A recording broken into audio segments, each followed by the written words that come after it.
Hello there, guys. Hello there, everybody. Welcome to the the long-awaited episode here. I have been away for quite a few bit because I didn't choose to do a Korean preview because of the fact that there wasn't many races in Korea. The first one was in 2010. Not much action in South Korea, usually in Formula 1, because the only race that was really good to watch was 2010. After that, same job of wood. I know what you're thinking. Boring. Yes. 2011 and 2012, the same job won by a mile.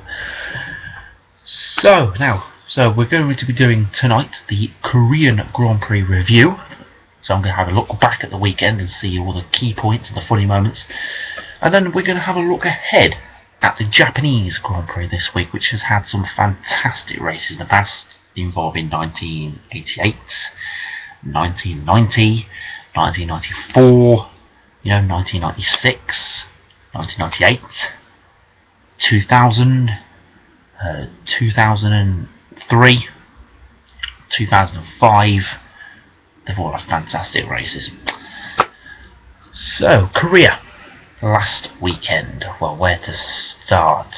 The weekend started very, very well for Mercedes, and it looked like Lewis Hamilton was actually going to be the man to finally stop Vettel from winning races this season. And I'll tell you one thing, I was up for it as well for the weekend, because I knew Mercedes had a really good car. Waking up on Sunday morning to watch the race, I was looking forward to it because you had Vettel pole, Hamilton second, so two of the favourites starting side by side on the grid. Race started and Vettel just pulled away. Oh dear. And we're off. Bye Vettel. Bye. See you later. As usual. I bet that's what Hamilton was like in his helmet as he watched Vettel. Massa spinning off at turn 3, and almost taking out Alonso in the process. Also, really, it was a very interesting start, wasn't it? Massa all the way at the back, Vettel all the way up the front. McLaren still in the middle, as usual. But there were some funny moments of South Korea, I think. One most notable incident, and everybody would agree, it wasn't funny at the time, but it's funny now. The fire marshal incident. Now, if no one saw it, what happened was Adrian Sutil in the Force India spun, hit Mark Webber on the side pod, and Mark Webber's car caught fire. Now, there was no one around, there was just one bloke with a fire extinguisher around but it wouldn't go out. So, some idiot in the paddock, in race control, thought, I'm just going to send this fire marshal out. So he called in, and the fire marshal came out. Sebastian Vettel comes through turn 1, speeds up to about 100 miles per hour to go down a straight, and by the time he comes out of the corner, he can see a Jeep in front of him. What must be going through Vettel's head at this moment in time? Now, I would love to find out, because I bet it was just a hilarious thing to see from Sebastian Vettel, which brought out the safety car again. So we had 2 safety cars in the space of 2 laps. Basically, it went in, came back out. But really, not much in the Korean Grand Prix, really. Just to say, unlucky Mark Webber again. He just hasn't had the luck this season. It's really easy for Mark Webber to have a bad race. Having, Lewis Hamilton as... Not Lewis Hamilton. What the heck am I going on about? No. My mistake. Sebastian Vettel, who's your teammate, I bet Lewis Hamilton wishes he was in a Red Bull, of course, as anyone would. It is easy with all the spotlight on Vettel. Helmut Marko always on Vettel's side, never on Webber's side. If you notice that, I think Helmut Marko should be in the middle, to be honest, supporting both cars, not just one. Vettel won again, of course. Yep. I can hear it. Yeah, another win for Sebastian Vettel. So to Japan. Japan. One of the most enjoyable Formula 1 races on the calendar. Yes, the Japanese Grand Prix has seen some fantastic races in the past, and the only thing I love about Japan is the fans. Yes, and this might be hard to believe, but yeah, I do love fans at Suzuka where they race the Japanese Grand Prix, because they are out in the grandstands on Thursday. They're already there on the Thursday. They're there on the Friday. They're there on the Saturday. They're there on Sunday. They're even there on Sunday night when the teams are packing up. They're even there on the Thursday afternoon. Drivers are walking the track. They're all there clapping, cheering. They love their Formula 1 in Japan. And I'll tell you one thing, they'll be there tomorrow. They'll be there, sitting there, just clapping the drivers as they walk the track, clapping the mechanics as they fix the cars and prepare for the weekend. They will be there every day from Thursday to Sunday. They'll probably be there Monday when no one's there. They'll probably just be sitting there like, between you and me, I think they're there 365 days a year. I think they're just sitting there with like Big Macs and stuff, just sitting there eating like, Is there one here yet? No? Okay. Little PSPs, because it's Japan, PS Vitas. Some races in the past as well for Japan has been fantastic. 1988 and 1990. We all know Senna and Prost. The only thing you look at when you hear Suzuka, you hear about Senna, Prost, the battle between the Professor and Senna. You don't need a nickname for Senna. You don't. You just say Senna. You know. You say Bruno Senna. There you go. You're speechless. They don't even know who he is. And he's not as good as his uncle. Their crash in 1988. I believe that year it won. I was going to say Vettel. It won Senna the title.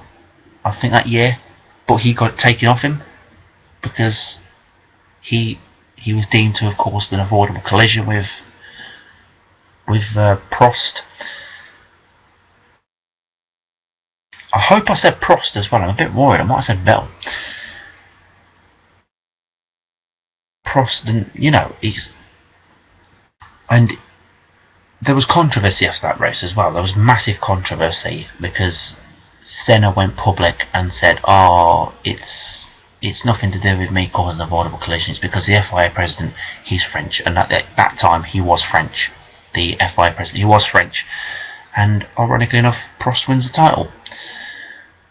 1990 though, when Prost is now in a different team, Prost with Ferrari and Senna's with McLaren, they're starting on the grid side by side together. Oh, this is going to be a great race. This is going to be a fantastic race. Off they go. It's turn one, both into the gravel trap, both into the wall. So, that's the only thing you look at when you look at Suzuka. Prost, Senna. Prost, Senna. That's all you can see.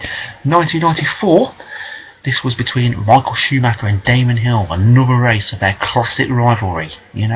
Senna and Hill. Senna and Prost, Schumacher and Hill.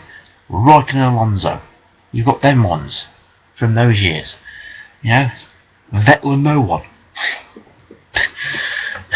But Schumacher and Hill was massively fantastic as well. In 1994, pouring rain, torrential rain, and Damon Hill went on to win it, and that was on Sky F1 as well. Sky F1 during the evening. It was like 10 o'clock. It was on, and I watched it. The 94 Japanese Grand Prix, because Sky Sports bringing these classics, even BBC on the website. If you go on the BBC website and you can see classic races from the past of these tracks. This this is what's good to watch. You know, look back at what the cars were like back in the 70s, back in the 80s. You know, look at the cars in the 90s compared to the cars now. They don't look anything, you know, they don't look similar. The only thing that looks similar, they've got a front wing, a rear wing, and 4 wheels. But Hill won that race, ended up losing the title in Adelaide, because we all know what happened, because everyone knows what happened in Adelaide, when Schumacher went up the inside, took him off, and, yeah, Schumacher, and, you know, another classic race from Suzuka was 1998 as well. That was a classic as well, 98. And that was between Häkkinen and Schumacher. Mick Häkkinen winning his first world title that year. Schumacher started on pole, crucially, because he knew he needed to start on pole. He needed to beat Häkkinen. He wants to be he wants to be Ferrari's first world champion since 1979, and this is 1998. This is almost 20 years later. He wants to be Ferrari's first world champion since then. The lights are just about to come on, the parade lap's finished. Flashing yellow light. Aborted start. Who is it? Schumacher's looking around his cockpit. He's looking at his steering wheel.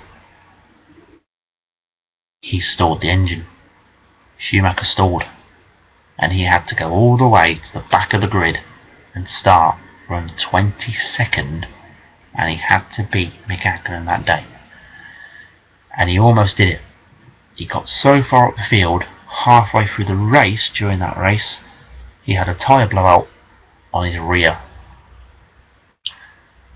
It cost him the title, but it was a fantastic race up to then, because Häkkinen dominated, but that will always be remembered for Schumacher's fight back, because he came back through the field fantastically. Damon Hill made it hard for him. He knew. He didn't want Schumacher to win the title. 99, Häkkinen versus Irvine wasn't much of a classic. Häkkinen just went on to win the race, win the title.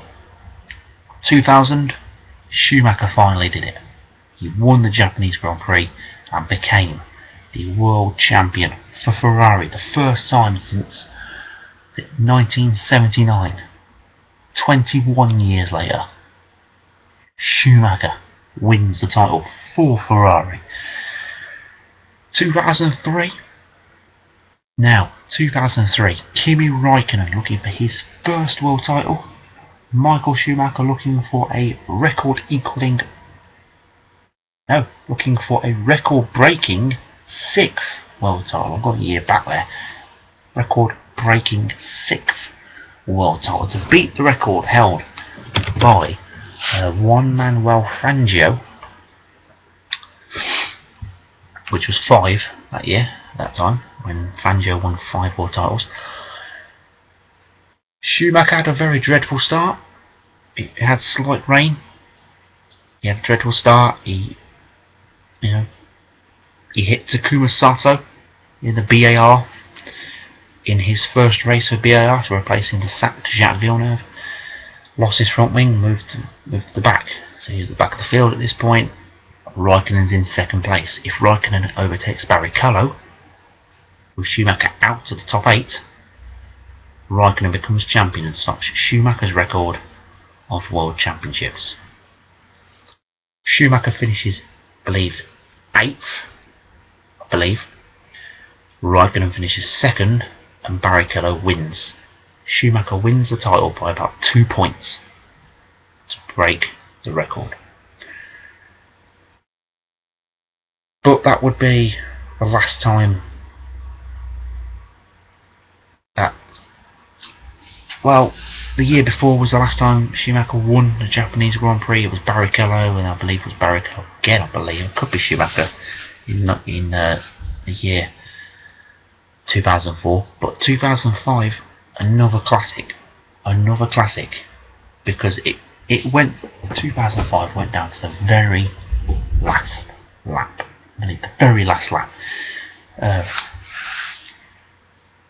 Kimi Räikkönen was chasing Giancarlo Fisichella right to the end of the Japanese Grand Prix, and he thought, you know what, sod this, I'm just going to go for it. Lunges up the inside and takes the lead at turn 1. Fantastic from Kimi Raikkonen to win that race, and the race before he lost the World Championship to carry on as well, winning races. It's absolutely fantastic. 2006, Schumacher could be champion. Engine blow up. Yes, the crucial engine failure of 2006. Crucial engine failure. The engine failure that basically cost Schumacher the World Drivers' title. 2007 and 2008, it was at Fuji, which hosted F1 from 1976, 1977, and 2007, 2008. 2007 was won by Lewis Hamilton, rain-drenched Grand Prix. Alonso retired from that race as well, but it put Hamilton in prime position to win the 2007 title.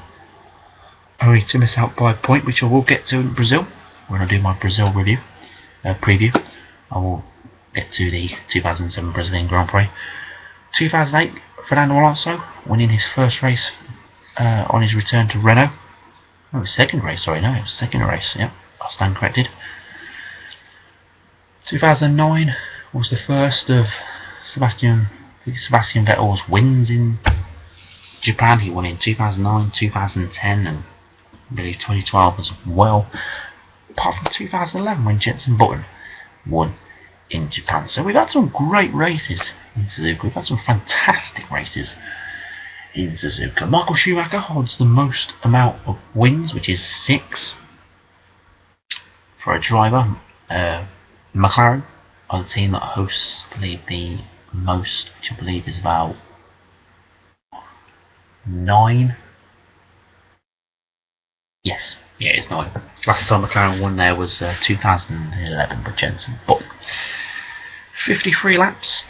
Have to circumnavigate 53 laps around this track, the only circuit on the F1 calendar to be a figure of 8. No other track is a figure of 8. This is a figure of 8. As they come through the first sector, they have to go they have to go under the track in sector 2, and then in sector 3 they have to go over the track. So it's like crossing over. But really,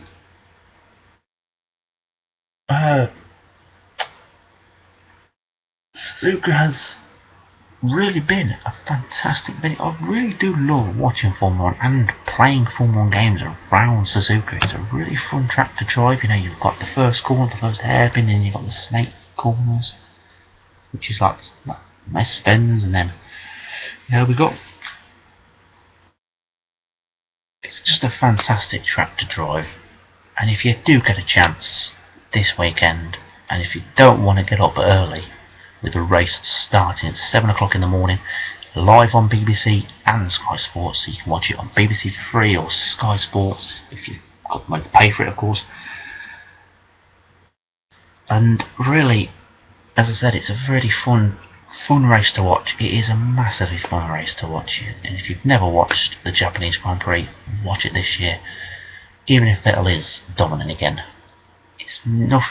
Japan's nothing to do with the racing. Not anymore. It's all about the fans. It's always been about the fans. They're there every minute of the weekend.